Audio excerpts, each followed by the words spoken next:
അടുത്തത് കുംഭക്കൂറാണ്. അവിട്ടത്തിൻ്റെ അവസാനത്തെ 2 പാദവും ചതയവും പൂരോരുട്ടാദിയുടെ 1, 2, 3 പാദങ്ങൾ ചേർന്നതാണ് കുംഭക്കൂറ്. കുംഭക്കൂറുകാർക്ക് ലഗ്നത്തിൽ രാഹുവാണ്. അത് വളരെ കാലമായിട്ട് ഈ രാഹുവാണ്.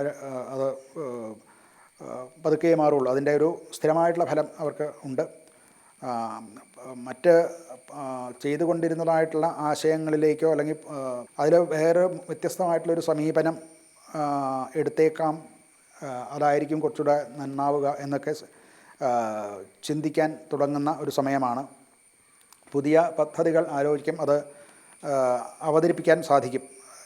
അത് ആശയങ്ങളൊക്കെ വേണ്ടത്ര നടപ്പിലാക്കാൻ ഉടൻ സാധിക്കില്ലെങ്കിൽ പോലും ലോങ് ടേം ബേസിസിൽ അതൊക്കെ നല്ലതാണ്. അതോടൊപ്പം തന്നെ അങ്ങനെ പുതിയ പദ്ധതികളൊക്കെ ചെയ്യുമ്പോൾ അതിൻ്റെ പ്രായോഗികതയെപ്പറ്റി കൂലങ്കഷമായി ചിന്തിച്ച് വേണം. അല്ലെന്നുണ്ടെങ്കിൽ അത് റിട്രോസ്പെക്റ്റീവ് ഇഫക്റ്റിലേക്ക് തിരിച്ചടിക്കാൻ സാധ്യത കാണുന്നുണ്ട്.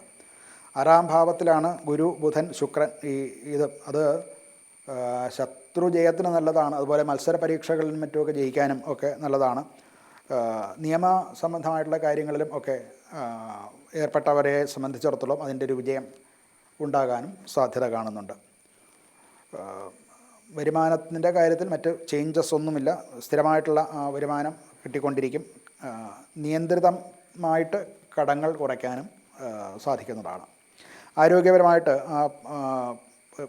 പഴയ ആരോഗ്യത്തിൻ്റെ മോശമായിട്ടുണ്ടായിരുന്ന അവസ്ഥയിൽ നിന്ന് കുറേശ്ശെ പുരോഗതി കൈവരിക്കാൻ സാധിക്കുന്നതായിട്ട് കാണാം. മനസ്സിൻ്റെ സമ്മർദ്ദം കുറയത്തക്ക രീതിയിലുള്ള പ്രവർത്തനം ഉണ്ടാകണം.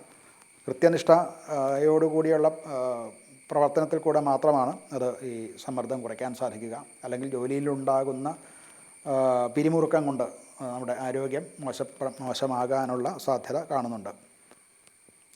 ജോലി അല്ലെങ്കിൽ ബിസിനസ് എന്താണെങ്കിലും അവരുടെ പ്രൊഫഷൻ, അതോടൊപ്പം തന്നെ കുടുംബം, ഇത് രണ്ടും ഒരേപോലെ ബാലൻസ് ചെയ്ത് പോകേണ്ടതാണ്. അത് വേണ്ടത്ര രീതിയിൽ ബാലൻസ് ചെയ്യാൻ പറ്റാത്തത് കൊണ്ടുണ്ടാകുന്ന അതിൻ്റെ ഒരു സന്തുലിതാവസ്ഥ നിലനിർത്താൻ സാധിക്കാതെ വരുന്നത് കൊണ്ടുണ്ടാകുന്ന ചില കുടുംബ പ്രശ്നങ്ങൾ ഉണ്ടാകാനുള്ള സാധ്യത കാണുന്നുണ്ട്. അത് കഴിയുന്നത്ര നന്നായിട്ട് ചെയ്യാൻ ശ്രമിക്കുക.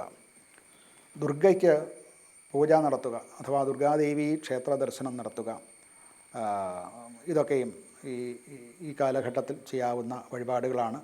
ദുർഗാ സപ്തശതി മുതലായിട്ടുള്ളവ നിത്യപാരായണമുള്ളവർക്ക് അത് ചെയ്യാൻ സാധിക്കും. അല്ലെങ്കിൽ അത് പഠിച്ച് നിത്യേന കുറേശ്ശെ ഓരോരോ ഭാഗങ്ങളായിട്ട് പാരായണം ചെയ്യുന്നത് ദീർഘകാലത്തേക്ക് അത് വലിയ ഫലം നൽകുന്നതാണ്.